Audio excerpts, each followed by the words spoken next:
Corporate media outlets have become the new landing zone for former intelligence officials looking to make an easy paycheck. And MSNBC and CNN have hired at least 15 former officials just in the last 2 years. Okay, look, this story, I love this story because it's okay, you're Democrat, right? There's a time when Democrats believed that the spook industry was exactly that, very spooky. They started wars that shouldn't have been started. They got us in Iraq. They killed Pinochet. Allende to replace with Pinochet. Those types of things happened for decades. And then you had Howard Zinn. Howard Zinn was the hero of these liberal-thinking Democrats. I mean, look, I'm one of them. I'm way left as a progressive. And so I come up with Howard Zinn.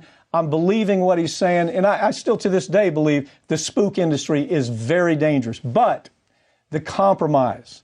What's the new compromise? The new compromise is if Brennan or Comey or somebody's willing to go out and talk about Russia and Trump, by God, we're going to hire him. That's what I see happening. What's your take on it? Well, absolutely. And look, when you talk about, back in the day, let's also remember that even 10 years ago, liberals and Democrats thought, these are the bad guys. Yeah. So this is a shift that really did happen when Trump came about.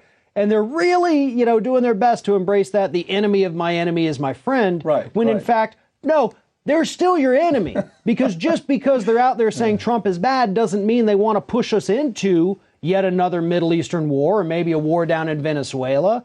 These people still have access. Their names, whether you like them or not, do have a little bit of credibility, and corporate media wants to cash in on that. Okay, but these who people are want to cash in. Farron? These are the people that got us involved with Iraq. Yep. Okay, right? These are the people that showed up every night on CNN and MSNBC. My God, I remember them having a big map on the floor, and these very same characters would draw the map of Afghanistan. We're going to do this, we're going to do that. Who were they working for? They were working for the weapons industry. Yep. They were working for the military complex. That's who they are. The folks at MSNBC know that. The folks at CNN know that. But here's what they're willing to say. The same thing they do with advertisers. Now, follow me on this just a second. Advertisers own the media. Okay? Now we have it almost a state TV. When you have these cats showing up to tell you what the nightly news is, that's state television. Because these are the guys that war after war, they've gotten us there. Conflict, imperialism, you name it, they've made that happen on behalf of the U.S. government. Now, MSNBC is in such bad condition with ratings. CNN, of course, is barely a blip on Nielsen. So they're saying, let's stick with our story. The story that sold better for us, the story that in their mind they still don't understand, it's the story that got them in the dump, which is Russia, Trump, all these conspiracy stories. That's why they're dying 1,000 deaths. The people calling the shots at MSNBC, CNN, they're not thinking in terms of what's actually going to be good. They think what can get the most eyeballs the quickest.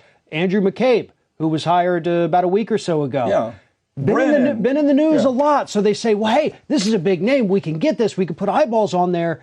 But I think the public in general, the public doesn't care about these people. The public doesn't like these people. Just to kind of add to the point here, when we talk about state TV, we also have to understand Fox is snatching up everybody from the Trump administration and sending their own people into the administration. So everybody has got their own weird thing that's horrible for news. The focus right now is on MSNBC and CNN, but you're right.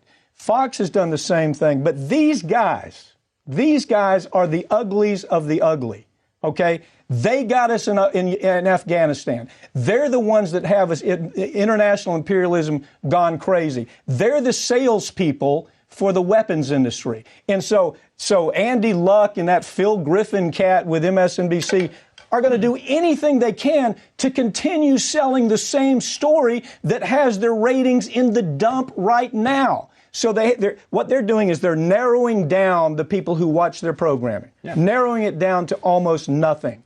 And so these guys don't help that. I mean, now they're going to be saying what this small group of people want to hear, but it doesn't help. CNN doesn't surprise me at all because they've always been really bad with it. But MSNBC, trying to market themselves as we're the more liberal one, You're bringing on people who represent everything your audience hated 5 years ago. Got to go. Look, thanks for joining us, okay? Next week, we'll tell more stories. Thank you. While Roundup continues to cause cancer, Monsanto continues to make huge profits from the sale of Roundup. They won't take it off the market. If you or a loved one were exposed to Roundup at home or at work and then developed non-Hodgkin's lymphoma, you may be entitled to financial compensation.